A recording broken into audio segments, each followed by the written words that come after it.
अचक चढ़ आई रसिया आबत देखो तो अचक चढ़ आई रसिया।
जा रहे हैं भगवान कन्हैया कान लगे यमुना से यमुना हमको पति कह रही हो और पति का पिता कौन होता है ससुर और ससुर जी की ठोड़ी तक आए रही हो तुम्हें शर्म ना लगते। यमुना मैया कान लगी अब कछु होए अपने पैर छुआए दो हम पांच हो जाए। भगवान बोले बिल्कुल नहीं। तो यमुना बोली हम और ऊपर बढ़ के आऊंगी। तो भगवान बोले कोई बात नहीं। आज प्रभु ने क्या किया अरे मुरलीधर ने पैर लटकायो और यमुना मैया ने स्तुत पायो और छुई के चरण पांच भाई यमुना हंस गो रसिया आवत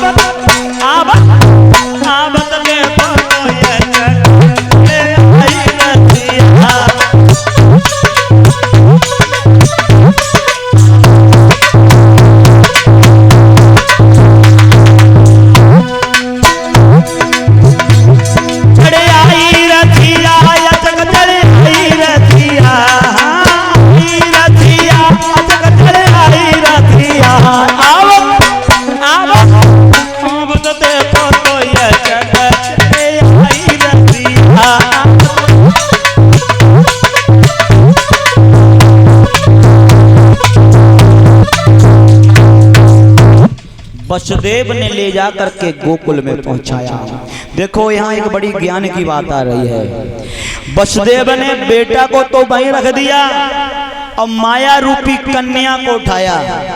महाराज अनंतराम भैया जी ये कन्या कोई और नहीं थी, ये कन्या ये अष्टांगी मैया दुर्गा भवानी का रूप था। और देखो एक विशेष बात बता रहा हूं माता बहनों भाइयों, अनुमान लगाना।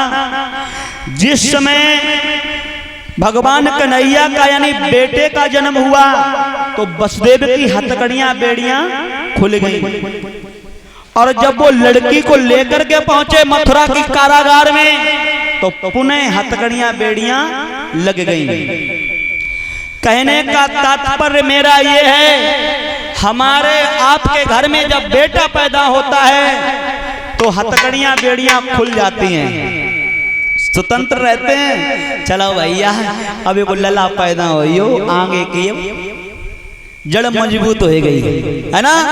और जब हमारे आपके घर में बेटियां पैदा होती हैं तो उस पिता के हथकड़ियां बेड़ियां लग जाती हैं। किस रूप की? जिस समय घर में बेटी पैदा हो जाए तो उस बाप को संभल के चलने की जरूरत है।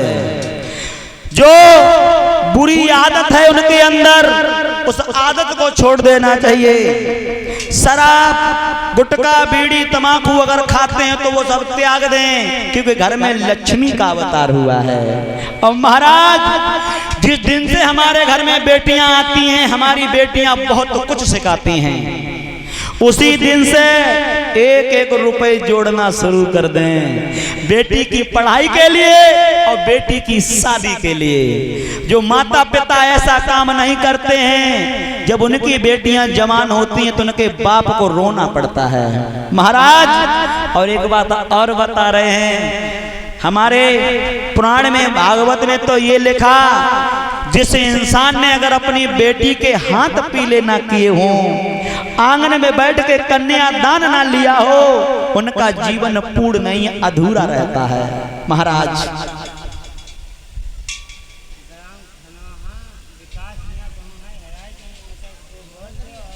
विकास